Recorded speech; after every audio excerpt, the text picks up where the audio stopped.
Kenner, experts in bladder weakness and incontinence for over 40 years. Men have historically been wary of admitting defeat, and this often translates to an uneasiness in noticing health conditions when they are in the early stages. But we shouldn't treat our health like we treat asking for directions.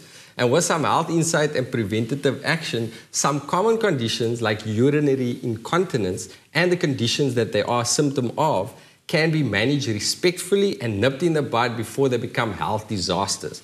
But first, we took to the streets to ask if you think tight clothes, like jeans, might have any health consequences for guys. No, I don't think men that wear skinny jeans respect anything on the house. I mean, it's just a pants that you wear. Personally, I don't feel any uncomfort from skinny jeans, and I wear it, say 50% of the time, and I don't feel anything that affects my health or so. Men wearing skinny jeans could definitely have an effect on their bladder. If the jeans is very tight, it could basically affect the blood flow. And I also think that it can actually affect his kidneys as well. In the long run, I think it could affect him in the sense of the blood flow. Could lead to impotency, maybe. It depends, I suppose, on how tight the skinny jeans are. But normal skinny jeans, if it fits right, I don't think it can affect your blood flow or anything like that. Wearing skinny jeans, I also need to wear a belt to actually hold my pants up because a belt is part of the look. And if I need to use a bathroom, I know it already causes pressure on my bladder because it's tight. With bladder problems, yes, it could also affect it because of the pressure that's been put on the bladder. It's basically like going to the toilet itself if you need to pass urine. Same thing with the jeans as well. It will press you and it could affect it as well in the long run. Basically, I wear it basically half of my life I've been wearing it. So I don't feel anything from it. I feel perfectly normal. Too small skinny jeans might be a different fact, but I don't think it can affect anything seriously. With me is Dr. Darren Green. Welcome, Darren, to Doctor's Orders. Thanks, Riyad. Darren, what are the issues, the health issues with tight clothing? I think there's a lot of hype about it firstly. Despite it giving you a high voice and a high-pitched voice that we often joke about, I think there's a lot of concern about fertility around it, and that comes about primarily because of the heat control of the sac which houses the testicles in males. Now, does it cause infection in males? In males particularly, not directly, but as a secondary mechanism, due to heat and sweating, it predisposes a medium or an environment in which bacteria can easily grow and then enter via the urethra. And in terms of incontinence and tight clothing, is there some sort of association? Sure, in males particularly, definitely not a direct influence of tight clothing. The most common type of incontinence in males is actually more due to an enlarged prostate gland. Yeah.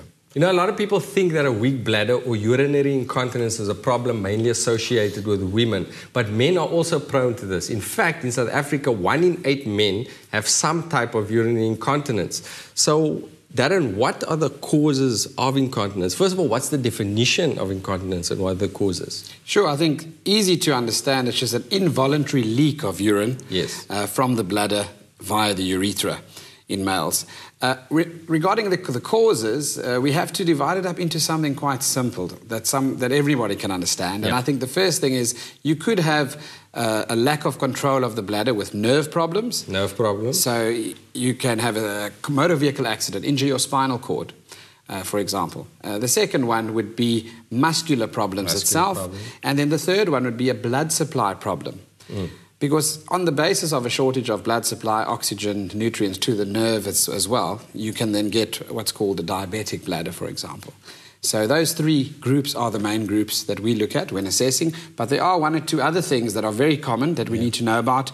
The first one being constipation. Yes. Increased fecal load and fecal impaction can press on the nerve roots as they exit the pelvis, also giving you urinary incontinence, and so can a normal urinary tract infection. There's also an association with the prostate gland.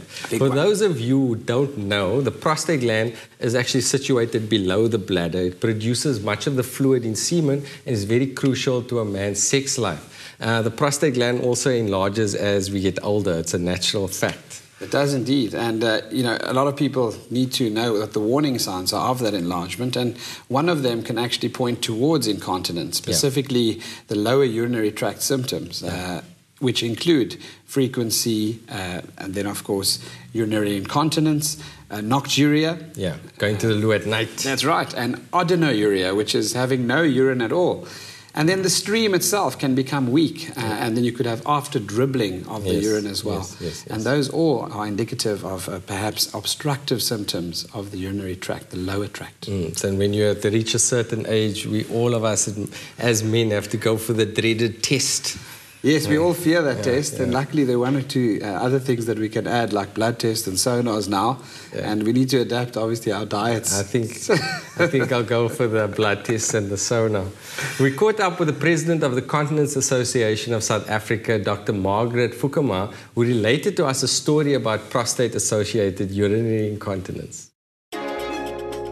Dr. Margaret Fukema is a Johannesburg-based medical practitioner with a special interest in incontinence, and her patients often come to her under desperate circumstances. I had a male patient who came to me with very bad incontinence after he'd had a prostatectomy.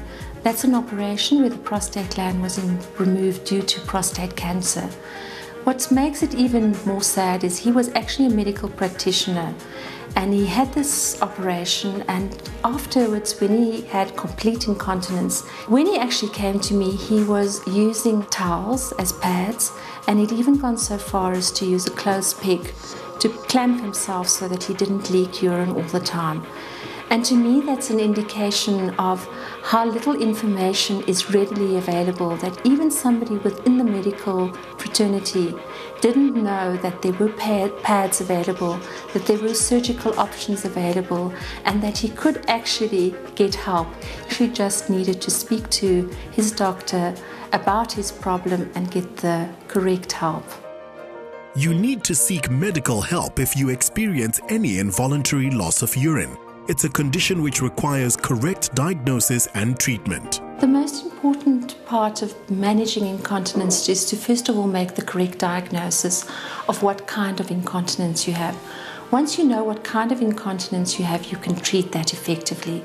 Stress incontinence can be treated by strengthening the muscle fibers, and sometimes there are surgical procedures that we need to do to actually stop the leaking. Then we also treat the overactive bladder with medication, with exercises, once again strengthening that pelvic floor, helping the muscles to be able to contract effectively if there is a contraction. With an overflow incontinence, we need to treat the underlying cause, which most likely is an enlarged prostate, and you need to see your doctor about the specific treatment for the enlarged prostate gland. So Darren, let's say a patient comes to you, they're concerned they have urinary incontinence. How would you manage it? I think the most important thing would be to start off with looking at the individual profile of that patient, take a decent history, and look for associated factors, triggers, etc. If there's nothing obvious, the first step in males would be to do a urinary dipstick test to look for infection or any forms of kidney damage, for example, as well. After that, one would examine them from head to toe, looking for any signs of systemic warning, and then take it from there regarding a sonar to look at the prostate gland particularly, and so forth. One would act on those results, obviously, quite quickly when you do get those results. We've got a Tenor Men giveaway competition. To enter, SMS Tenor Men to 33728. Rates and T's and C's apply. Tenor, experts in bladder weakness and incontinence for over 40 years.